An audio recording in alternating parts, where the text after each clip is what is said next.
Sag Nasty.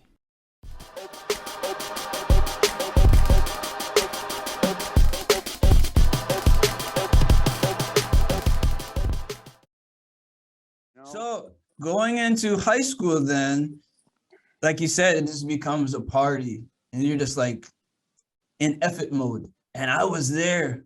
I was in between two worlds. I was drinking heavily in high school because I didn't know how to cope. And Right.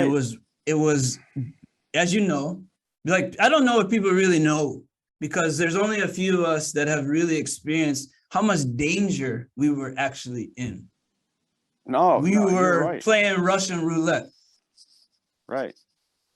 It was bad, as you know. Because I know how it was, and I know that it's different, but it was just within the same genetics. How much danger you were in. I kind of like I wish that me and you would have actually talked now. You know what I Yep. mean? I wish that I would have been more open. I wish Yeah. that I would have not been the introvert person that I was, and that I would have allowed you into my life. You might have got me in trouble. what I I'm mean? happy we weren't friends. What? Hey, I'm glad we weren't friends. Hey. No, yeah, okay. That's honest. That's truthful. I appreciate that. I already definitely had- appreciate that. I already had enough bad influences. No, you're right. That's why I wanted to have, like I said at the beginning, is like a chance to get to know someone that I know that I could have been friends with back in the day for sure. And we could have had an influences on each other. So I was in trouble. And the only thing that saved me was sports. You guys didn't have that. And that means you can spiral out even more. You're right. I was not an athlete at all.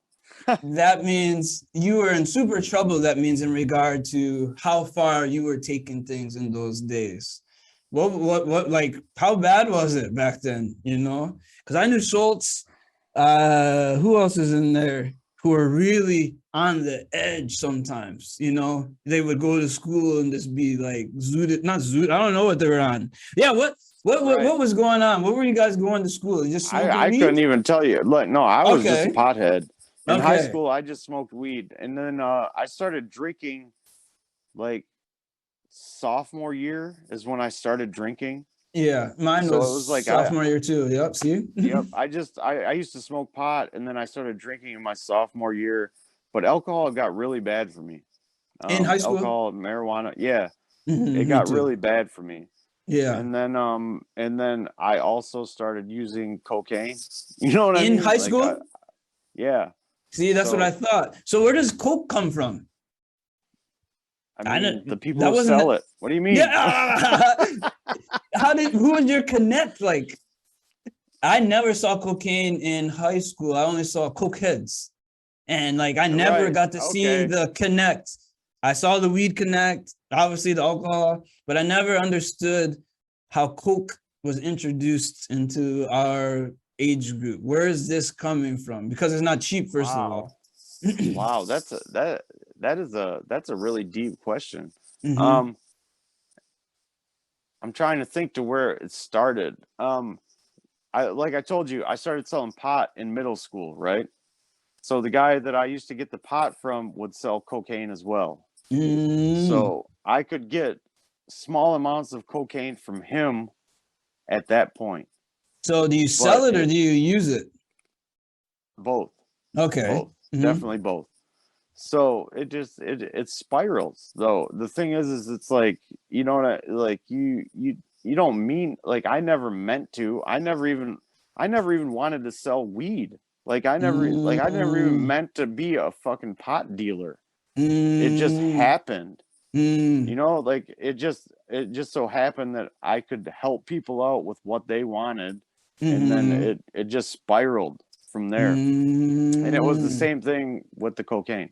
So it's like or for me anyways, not you. I don't know why I was saying it like that. No, I For understand. me, Yeah.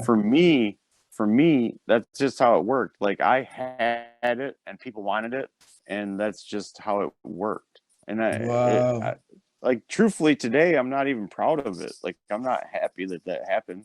Yeah, you know? sometimes Like, it's hard to speak about it, but I want you always to be able to like separate today's Matt from that Matt and be able to look at that younger Matt with a little bit of compassion and understand he was going through identity complex. He didn't have the right examples given to him to do, like to cope. So I don't blame Right. that kid at all. And that's kind of tough because the system does blame that kid. You Oh, know? they do. They do. They definitely do. And they don't take any responsibility for it. They just blame a kid. No, and that's how it works. You know, I lost 4 years of my life. 4 Mhm. years. Mhm. And Mhm. that, I mean, that's not a small, I mean, it's not a huge amount of time, but that's not a small amount of time. So it's like it was hard. Like it was, Mhm. my son had just been born when I left. Oh. So it was like it was, oh man, it was terrible for me. You know what I mean? Like I felt like I it really made me think about what I was doing in life. Like where am I at? You know, like damn, I just had a son and now I'm disappearing. Cuz it's not cool to just leave. You can't just leave. You can't just walk away. Like you can't, because that's what it is you leave, you're gone. And that's how Mhm. it works. Mhm. So it was like it was extremely hard for me, and I'm trying to change my life today still, and I still have my issues, and I'm not trying to say I'm perfect, nothing like that. Like I did pretty good when I got out of prison. Like I was a sober Okay. guy, and like I Okay. did really well, and blah blah, but whatever. So today I just know that I still have things that I need to work on, I guess. You're I still don't know. young too. Yeah, hey, I still got my hairline. You know what I I mean? don't. I Ah, don't. I look okay though. I'm not worried about my no. looks, but hair is gone. Ah. At least we can So admit it, right? yeah, right. So